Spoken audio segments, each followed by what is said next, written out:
Assalamualaikum warahmatullahi wabarakatuh. Salam sejahtera untuk kita semua.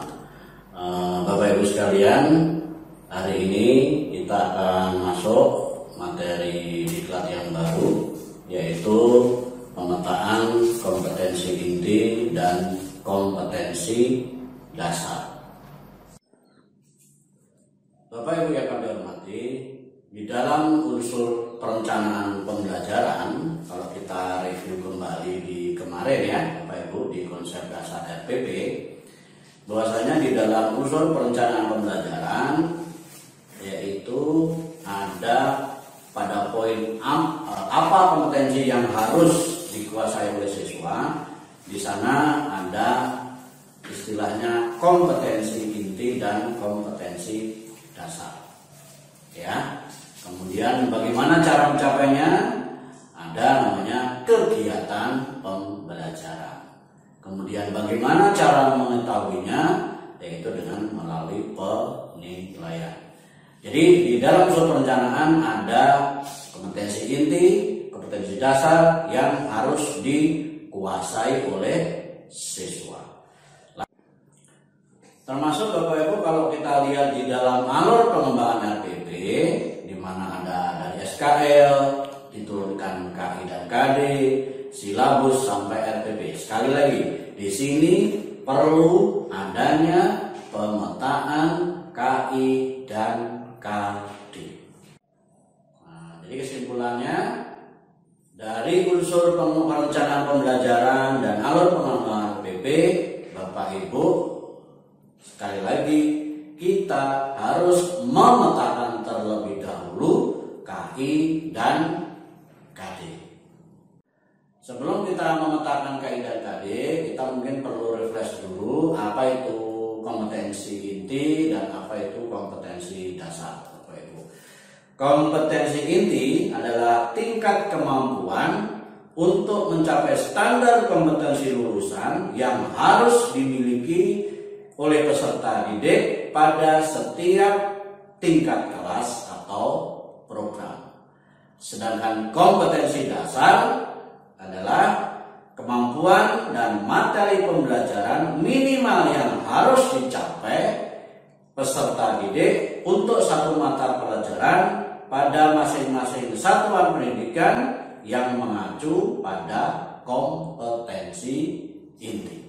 Nah, jadi sini ada kaitannya Bapak Ibu antara kompetensi inti dengan kompetensi dasar. Makanya harus dipetakan terlebih dahulu.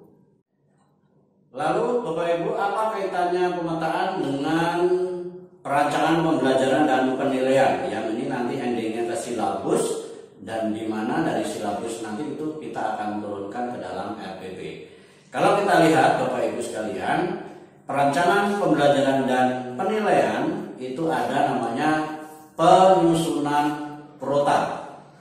Ini di Bapak Ibu lakukan di awal tahun ya, termasuk penyusunan program semester atau promes. Kemudian ada namanya pemetaan KIKD. Dari pemetaan KIKD itulah nanti akan jadi silabus. Nah, nanti dari silabus ini tinggal Bapak Ibu turunkan ke dalam RPP.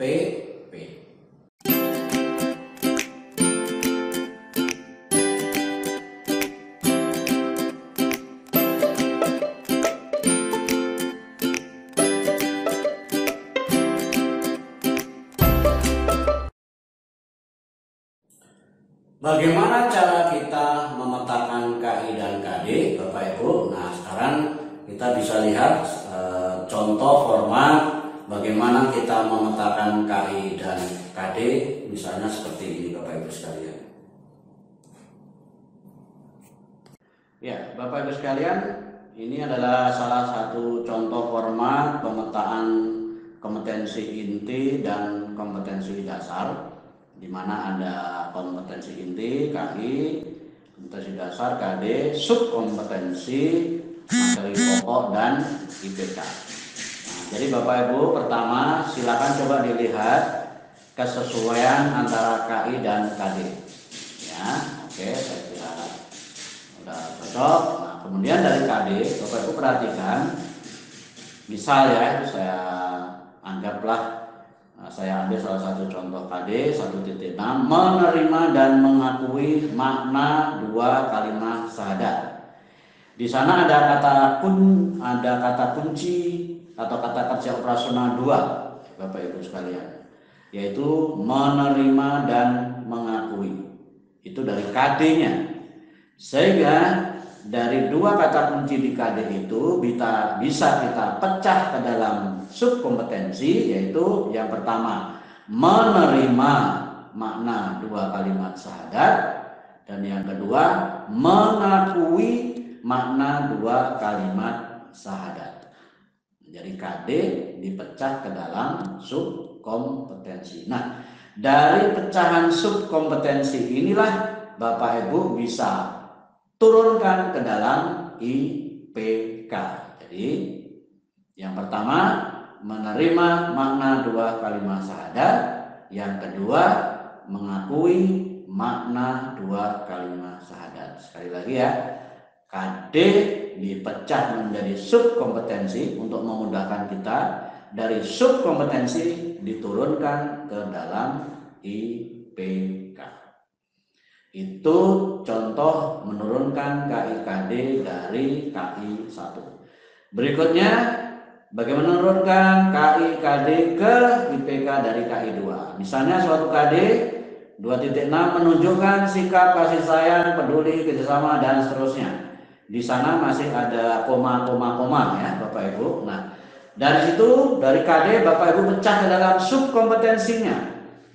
Di KD sebenarnya ada satu kata kunci atau kata kerja operasional, yaitu menunjukkan. Tetapi Bapak Ibu bisa pecah ke dalam subkompetensi dari tiap-tiap sikap sosial yang ada. Jadi misalnya menunjukkan sikap kasih sayang melalui apa, dengan apa, menunjukkan peduli dengan apa, kemudian menunjukkan kerjasama dengan apa, dan seterusnya. Artinya yang dari KD itu ke subkompetensinya dipecah-pecah ya menjadi satu-satu. Nah, dari subkompetensi nanti Bapak Ibu turunkan ke IPK-nya relatif sama ya, menunjukkan sikap kasih sayang dalam apa-apa. Ingat Bapak Ibu, KI1 dan KI2 sikap yang Bapak Ibu tanamkan itu melalui pembelajaran tidak langsung, yaitu berupa pembiasaan. Jadi Bapak Ibu harus berikan wadah, misalnya ya, menunjukkan sikap kasih sayang dalam pada saat apa, melalui apa, itu harus ada wadahnya. Misalnya pada saat diskusi, pada saat mengerjakan tugas, pada saat sedang melakukan kegiatan tertentu, jadi harus ada wadahnya. Itu Bapak Ibu. Selanjutnya Bapak Ibu sekalian, bagaimana kita menurunkan KD ke IPK dari KI3. Misal ya, suatu KD menyatakan suatu bilangan sebagai jumlah, selisih, hasil kali atau hasil bagi dua bilangan catat. Di sana kata kerja operasionalnya atau kata kuncinya ada satu, yaitu menyatakan. Tetapi di sana ada berapa konsep Bapak Ibu. Yang pertama jumlah, penjumlahan, selisih, pengurangan, hasil kali, perkalian, dan hasil bagi. Ya, nah itu harus Bapak Ibu pecah. Bagaimana mecahnya? Subkompetensinya, misalnya menyatakan suatu bilangan sebagai jumlah. Konsep pertama, menyatakan suatu bilangan sebagai selisih, subkompetensi 2. Yang ketiga, menyatakan suatu bilangan sebagai hasil kali. Dan yang terakhir, menyatakan suatu bilangan sebagai hasil bagi dari dua bilangan cacat. Untuk sementara kita tidak masuk dulu ke indikator pendukung, kunci, atau pengayaan. Kita nggak masuk ke sana, tapi kita fokus memecah dulu dari KD ke subkompetensi. Nah, dari subkompetensi ini Bapak Ibu bisa turunkan ke dalam IPK. Jadi dari subkompetensi menyatakan suatu bilangan jumlah, Bapak Ibu turunkan ke dalam IPK sama, yaitu menghitung jumlah dari dua bilangan cacat.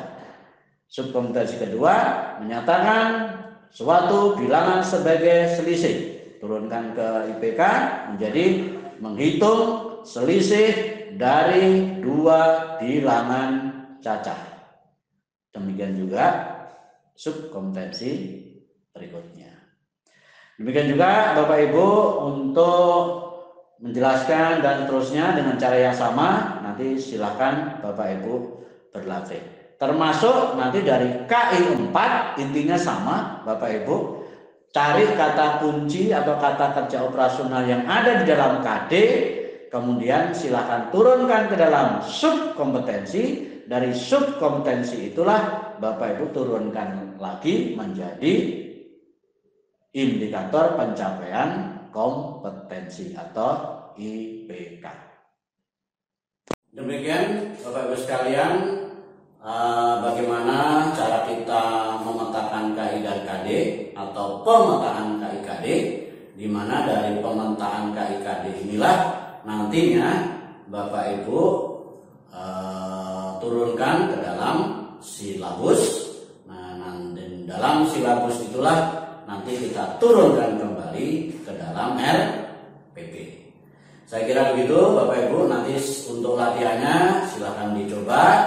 Nah, nanti kita akan sharing kembali ya, istilahnya bagaimana cara kita memetakan KIKD yang baik dan benar. Sekian, terima kasih. Sampai ketemu ya. Saya akhiri. Assalamualaikum warahmatullahi wabarakatuh.